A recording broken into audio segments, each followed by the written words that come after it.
Selamat datang kembali di Botok Channel. Nah, kali ini kita bakalan ngulas bis lagi nih. Nah, di episode kali ini kita akan bahas tentang para PO yang jadi penguasa di beberapa daerah di Pulau Jawa.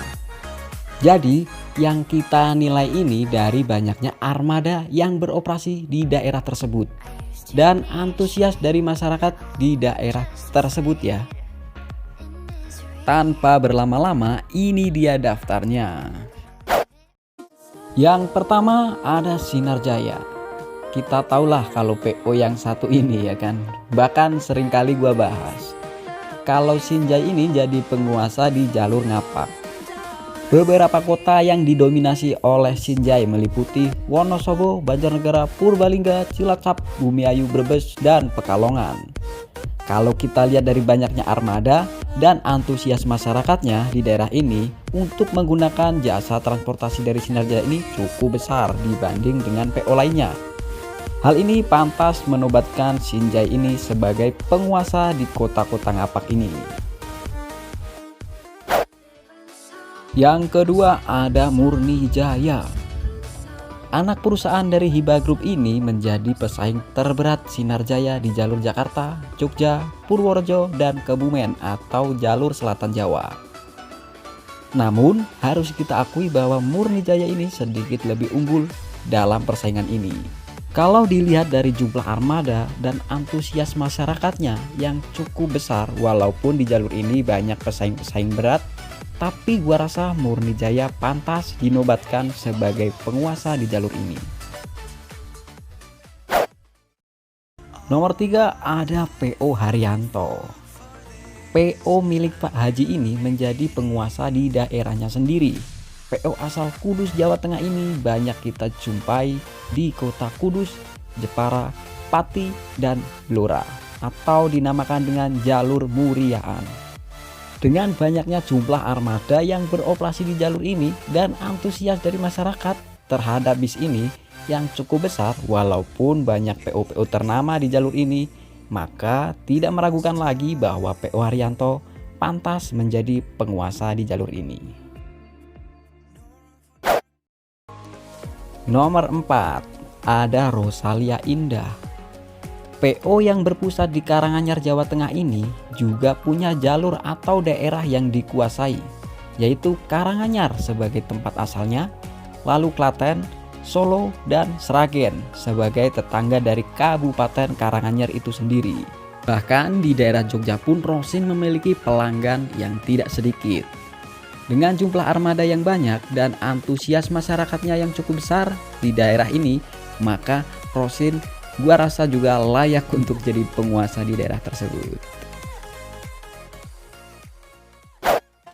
Nomor 5 ada PO Agramas.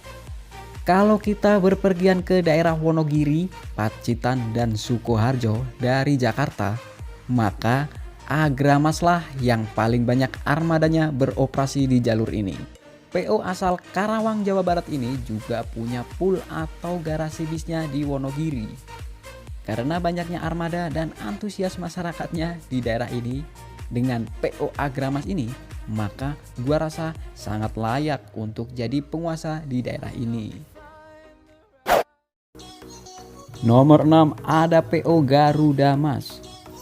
Bagi kalian warga Purwodadi pasti udah nggak asing lagi dengan PO ini.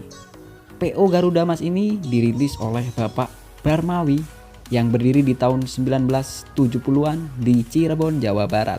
Meskipun asalnya dari Cirebon, Jawa Barat, namun Garuda Mas ini punya daerah yang dikuasai di Jawa Tengah loh, yaitu di kota Purwodadi. Bahkan Garuda Mas juga punya pool atau garasi bisnya di daerah ini. Menjadi yang paling dominan dari beberapa PO lain di jalur ini, jadi gua rasa Garuda Mas layak jadi penguasa di daerah ini. Nomor 7 ada PO Budiman. Kali ini kita bergeser ke daerah Jawa Barat. PO yang lahir pada tahun 1992 di Tasikmalaya, Jawa Barat ini memulai usahanya hanya dengan 4 unit armada yang melayani trayek Jawa Barat daerah selatan. Namun kini semakin berkembang dan menjadi sang penguasa di jalur selatan Jawa Barat. Beberapa kota yang didominasi oleh PO Budiman meliputi Tasikmalaya, Ciamis, Banjar Patroman, Pangandaran, dan Bandung. Nomor 8 ada PO Harapan Jaya. Nah, yang terakhir kita ke Jawa Timur nih. Di Jawa Timur nampaknya juga ada penguasa khususnya di daerah Blitar, Tulungagung, Trenggalek, dan Kediri, yaitu PO Harapan Jaya. Perusahaan otobus yang berbasis di Tulungagung, Jawa Timur ini seringkali kita temui armadanya di daerah tersebut cukup banyak. Antusias dari masyarakatnya pun juga cukup besar di daerah ini. Maka tanpa diragukan lagi, gua rasa Harapan Jaya juga masuk sebagai deretan bis penguasa daerah.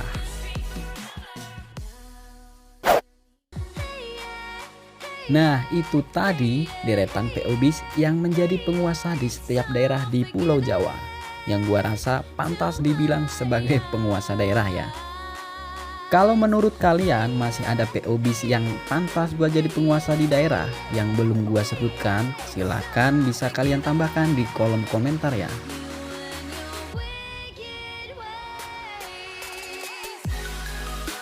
Sampai di sini dulu ngulas bis episode kali ini, dan sampai bertemu di episode ngulas bis selanjutnya.